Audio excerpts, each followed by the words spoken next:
Ayan mga kalula, nagluto tayo ng lechon kare-kare.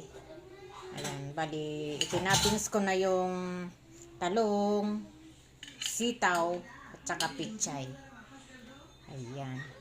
Ang dami kasing natira dahil galing kami sa resort. Puro lechon. Nagpaksiw lechon ako nung kahapon. Ngayon naman kare-kare. Tapos mayroon pa rin talagang natira. Ang gagawin ko, sinigang na lechon. Walang katapusang lechon. Dahil meron kasi akong bisita. Bukas, pauwi na yung aking bisita. Ayan, tapos sa akin na lang samahan pa ng mga isda na may sabaw, kaya inihaw na isda.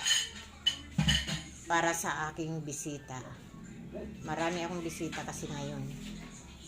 Ayan, hanggang sa mamaya po.